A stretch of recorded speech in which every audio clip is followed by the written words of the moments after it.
مسجد اقصی اموی خلافت سے پہلے اویس اقبال کو جواب۔ اویس اقبال کا اعتراض سنیے، پھر اس کا جواب دیتے ہیں۔ اب میں آج کے اصل مدعے کی جانب آتا ہوں۔ سورہ بنی اسرائیل کی جو پہلی آیت ہے، پاک ہے وہ ذات جو اپنے بندے کو ایک ہی رات میں مسجد الحرام سے مسجد اقصی لے گئی اور اسے وہاں پر اپنی نشانیاں دکھائیں۔ تو یہ جو سورہ بنی اسرائیل کی پہلی آیت میں مسجد اقصی کا ذکر ہے، اب معراج کا جو واقعہ ہے خواتین و حضرات وہ 621 عیسوی کا ہے، اور مسجد اقصی جو ہے وہ اس واقعے کے 84 برس کے بعد اموی خلیفہ عبد المالک بن مروان نے 705 عیسوی میں تعمیر کروائی۔ اب ایک لاجیکل کوشچن یہ پیدا ہوتا ہے کہ جب وقت معراج یہ مسجد اقصی وہاں پر ایگزسٹ ہی نہیں کرتی تھی، تو یہ کون سی مسجد اقصی کی سیر کروائی گئی حضور صلی اللہ علیہ وآلہ وسلم کو اللہ تعالیٰ کی جانب سے؟ اب اس کے دو ہی پاسبل سولوشنز ہیں مسلمان علماء کے نزدیک، یا تو یہ سفر جو تھا وہ روحانی تھا، جسمانی نہیں تھا، یا پھر یہ آیت جو ہے بعد میں قرآن مجید میں شامل کی گئی ہے امیوں کی جانب سے، تاکہ ان کی جو یزید کے بعد گرتی ہوئی پولیٹیکل کریڈیبلٹی تھی مسلمانوں کی نظر میں، اسے انہانس کیا جا سکے۔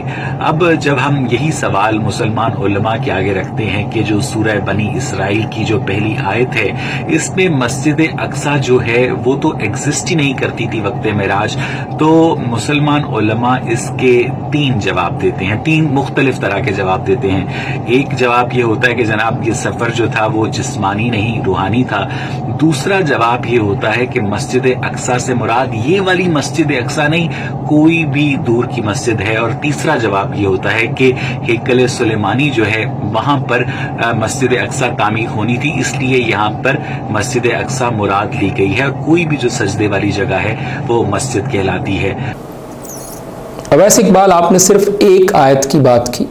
ملحد یا ایتھیسٹ کے نزدیک تو ایک بھی آیت ثابت اور صحیح نہیں ہے۔ ملحد لوگ تو قرآن کی 6000 سے زائد آیات کا انکار کرتے ہیں اور ان پر اعتراضات کرتے رہیں گے، کیونکہ ملحد نہ اللہ رب العالمین کو مانتے ہیں، نہ اللہ تعالیٰ کی کتاب قرآن مجید کو مانتے ہیں۔ ملحد سے تو پہلے خالق اور معبود کے وجود پر بات ہوگی، existence of God and creator, اس پر بات ہوگی، یہ پہلا اور بنیادی مکالمہ ہوگا، پھر اللہ تعالیٰ کے احکامات ماننے پر بات ہوگی۔ لیکن چونکہ سوشل میڈیا پر اس طرح کے اعتراضات سے، اس طرح کی ویڈیوز سے عام لوگ متاثر ہوتے ہیں، تو ہم اس کا جواب نشر کر رہے ہیں۔ اویس اقبال، میرا سوال یہ ہے کہ آپ مسلمانوں کی تاریخ سے مسجد اقصی کی اموی خلافت میں تعمیر کی بات تو تسلیم کر رہے ہیں، اس کو تو مان رہے ہیں، تو باقی تاریخ، احادیث اور روایات سے صرف نظر کیوں کر رہے ہیں؟ آپ نے علمی اور سنجیدہ بات کرنی تھی تو پک اینڈ چوز نہ کرتے، بلکہ مکمل بات سامنے رکھتے۔ پہلی بات، ابو ذر رضی اللہ عنہ نے بیان کیا کہ میں نے نبی کریم صلی اللہ علیہ وسلم سے پوچھا، اے اللہ کے رسول صلی اللہ علیہ وسلم، سب سے پہلے کون سی مسجد بنائی گئی؟ تو فرمایا مسجد حرام۔ میں نے سوال کیا اس کے بعد کون سی؟ فرمایا مسجد اقصی۔ میں نے سوال کیا کہ ان دونوں کے درمیان جو تعمیر کا فاصلہ ہے یا تعمیر کا عرصہ ہے وہ کتنا تھا؟ فرمایا 40 سال۔ پھر میں نے رسول اللہ صلی اللہ علیہ وسلم سے سنا، آپ نے فرمایا کہ جس جگہ بھی نماز کا وقت ہو جائے تو فوراً نماز پڑھ لو، تمہارے لیے تمام روئے زمین مسجد ہے۔ صحیح بخاری 3425۔ تو مسلمانوں کی احادیث تو یہ بتاتی ہیں اور جواب دیتی ہیں کہ مسجد حرام اور بیت اللہ کے 40 برس بعد مسجد اقصی بنائی گئی، اور مسجد حرام اور بیت اللہ کی جو تعمیر ابراہیم علیہ السلام نے کی اس کا تذکرہ تو قرآن مجید میں بھی موجود ہے۔ گویا صدیوں سے مسجد حرام بھی موجود ہے اور مسجد اقصی بھی موجود ہے، جبکہ آپ کہتے ہیں کہ خلافت بنو امیہ سے پہلے مسجد ایگزسٹ نہیں کرتی تھی۔ بلا شبہ عہد عمر رضی اللہ عنہ میں بھی مسجد اقصی کی اندر تعمیر ہوئی اور پھر خلافت بنو امیہ میں بھی تعمیر ہوئی، لیکن کیا اس سے یہ رزلٹ نکلتا ہے کہ اس سے پہلے مسجد اقصی ایگزسٹ نہیں کرتی تھی؟ یہ رزلٹ درست نہیں۔ اس کی مثال یہ ہے، پہلی مثال، کہ مسجد الحرام سعودی دور حکومت میں 1 سے زائد بار تعمیر کی گئی، تو کیا رزلٹ یہ نکلے گا کہ اس سے پہلے خلافت عثمانیہ میں عثمانی ترکوں نے تعمیر نہیں کی؟ مثال 2، مسجد نبوی کی سعودی دور حکومت میں 1 سے زائد بار تعمیر کی گئی، تو کیا رزلٹ یہ نکلے گا کہ اس سے پہلے خلافت عثمانیہ میں عثمانی ترکوں نے اس کی تعمیر نہیں کی؟ کیا اس سے پہلے خلافت راشدہ میں خلفائے راشدین نے اس کی تعمیر نہیں کی؟ کیا اس سے پہلے عہد رسالت میں رسول اللہ صلی اللہ علیہ وسلم نے اس کی تعمیر نہیں کی؟ اور آپ کہتے ہیں کہ خلافت بنو امیہ سے پہلے مسجد اقصی ایگزسٹ ہی نہیں کرتی تھی۔ نہ جانے ملحد لاجک کس کو کہتا ہے۔ دوسری بات، قرآن کریم میں اس بات کا ذکر ہے کہ رسول اللہ صلی اللہ علیہ وسلم کو بیت المقدس کی طرف منہ کر کے نماز پڑھنے کا حکم دیا گیا۔ پھر آپ صلی اللہ علیہ وسلم کی چاہت پر اللہ تعالیٰ نے بیت المقدس سے بیت اللہ کی طرف منہ کرنے کا حکم دیا۔ القدس میں مسجد اقصی یا بیت المقدس موجود تھا تو تبھی تو اس کی طرف رخ کرنے کا حکم ہوا۔ سَيَقُولُ السُّفَهَاءُ مِنَ النَّاسِ مَا وَلَّاهُمْ عَنْ قِبْلَتِهِمُ الَّتِي كَانُوا عَلَيْهَا قُلْ لِلَّهِ الْمَشْرِقُ وَالْمَغْرِبُ يَهْدِي مَن يَشَاءُ إِلَىٰ صِرَاطٍ مُسْتَقِيمٍ۔ ان قریب یہ لوگ کہیں گے کہ جس قبلے پر یہ لوگ تھے اس سے انہیں کس چیز نے ہٹایا؟ سورۃ البقرہ آیت 142۔ تو بتائیے کیا قبلے سے متعلق سورۃ البقرہ کے اندر جو 9 آیات موجود ہیں کیا وہ بھی امویوں کی جانب سے قرآن میں شامل کی گئیں؟ کیا ان کو شامل کرنے کا مقصد بھی مسلمانوں کی نظر میں پولیٹیکل کریڈیبلٹی کو انہانس کرنا تھا؟ مزید یہ کہ رسول اللہ صلی اللہ علیہ وسلم جو مدینہ تشریف لائے تو وہاں 16 یا 17 ماہ آپ صلی اللہ علیہ وسلم نے بیت المقدس کی طرف منہ کر کے نماز پڑھی، اور آپ کی خواہش تھی کہ بیت اللہ قبلہ ہو جائے۔ جب اللہ تعالیٰ نے بیت اللہ کی طرف نماز پڑھنے کا حکم دے دیا تو سب سے پہلی نماز آپ نے جو پڑھی بیت اللہ کی طرف منہ کر کے وہ عصر کی نماز تھی۔ صحیح بخاری حدیث 40۔ تو قرآن کریم میں سورۃ البقرہ کی آیت 142 میں دونوں قبلوں یعنی بیت اللہ مکہ مکرمہ اور مسجد اقصی یروشلم القدس کا ذکر موجود ہے۔ اسی طرح حدیث میں بھی ان دونوں کا ذکر موجود ہے، اور آپ کہتے ہیں کہ خلافت بنو امیہ سے پہلے مسجد ایگزسٹ ہی نہیں کرتی تھی۔ یاد رہے کہ بیت اللہ کو بیت العتیق اور مسجد حرام بھی کہا جاتا ہے، جبکہ مسجد اقصی کو بیت المقدس بھی کہا جاتا ہے۔ تیسری بات یہ کہ قرآن مجید اور تفسیر یہ بھی بتاتی ہے کہ مریم بنت عمران کو ان کی ماں نے بیت المقدس کی خدمت کے لیے وقف کیا تھا، اور مریم علیہ السلام کو اللہ تعالیٰ نے رکوع کرنے والوں کے ساتھ رکوع کرنے کا حکم دیا، یعنی نماز پڑھنے کا حکم دیا۔ مریم علیہ السلام کی کفالت زکریا علیہ السلام نے کی، اور زکریا علیہ السلام بھی محراب میں نماز پڑھ رہے تھے تو ان کو یحییٰ علیہ السلام کی بشارت ہوئی۔ تو عیسیٰ علیہ السلام بنی اسرائیل کی طرف رسول تھے اور مریم کے ہاں پیدا ہوئے علیہ السلام۔ تو یہ آل عمران آیت 33 سے 50 تک دیکھیے۔ تو اللہ تعالیٰ نے عیسیٰ علیہ السلام کو بھی نماز کا حکم دیا، سورۃ مریم آیت 31۔